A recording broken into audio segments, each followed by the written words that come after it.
అందరికీ నమస్కారం.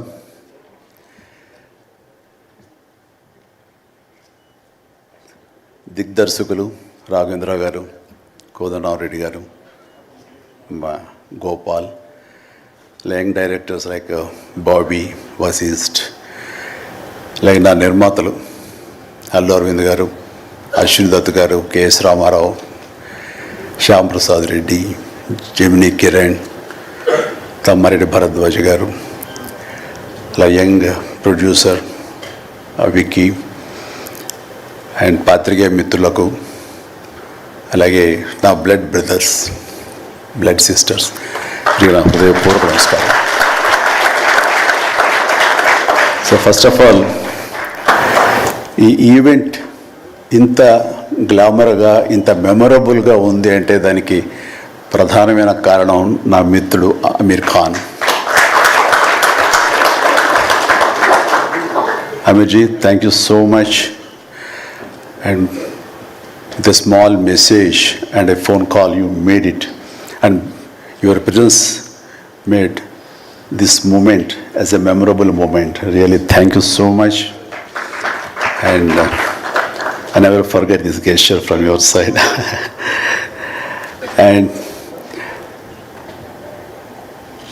about Guinness Book of World Records, then ఊహించండి, I never expected, never dreamt about Guinness Book of World Record, because Guinness బుక్కి మనకి ఏంటి సంబంధం అనే ఒక ఆలోచన ఏమైనా ఉంటుంది కదా సహజంగా. అలాగే నాకు అలాంటి ఆలోచన ఏమి లేదు. అలాంటిది నేను ఎదురు చూడనటువంటి ఒక గొప్ప ఆనర్ ఈ రోజున నా జీవితంలో నా ఈ సినీ ప్రస్థానం సంబంధించి తారసపడినందుకు ఆ భగవంతుడికి, దానికి కారణభూతులైన మా దర్శక నిర్మాతలకు, నా అభిమానులకు ఎప్పుడు నేను రుణపడి ఉంటాను. Thank you so much.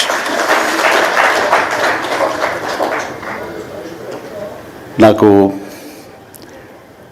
Dances మీద, బహుశా నటన కంటే కూడా ముందు నుంచి కూడా డ్యాన్సెస్ మీద నాకు ఉన్నటువంటి ఇంట్రెస్ట్ ఈ రోజున ఈ అవార్డు వచ్చేలా చేసిందా అని నాకు అనిపిస్తుంటుంది.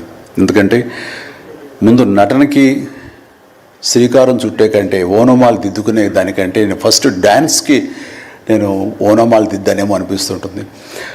నా చిన్నప్పుడు మా చుట్టూ ఉండే వాళ్ళని ఎంటర్టైన్ చేయడం కోసంగా ఈవినింగ్ అయ్యేసరికి అప్పట్లో ఉండే వివిధ భారతి కానీ, లేకపోతే శ్రీలంక సిలోన్, రేడియో సిలోన్ కానీ, వీటిల్లో వచ్చే కొన్ని తెలుగు పాటలకి అదే మా source of inspiration. I mean recording songs అవి రావడానికి అప్పట్లో గ్రామ్ ఫోన్లు కానీ, టేప్ రికార్డులు కానీ ఇవన్నీ కూడా ఉండే పరిస్థితి కాదు ఆర్థికంగా.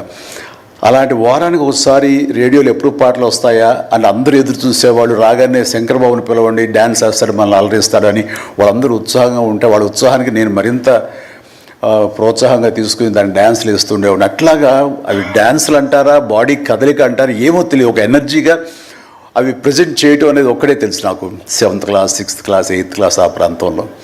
ఆ తర్వాత ఎన్సీసీలో చేరిన తర్వాత ఈవినింగ్ క్యాంప్ ఫైర్ టైంలో అందరూ ఎర్లీగా భోజనాలు కానిచ్చిన తర్వాత తిన్న 70 ప్లేట్లు మన అల్యూమినియం ప్లేట్స్, వాటిని తిరగేసి దరువులుగా, డప్పులుగా వాయించుకుంటూ అప్పుడు కూడా డ్యాన్స్ వేస్తూ అందరిని ఎంటర్టైన్ చేస్తూ ఉండేవాడిని. ఆ రకంగా డ్యాన్స్ అనేది నాకు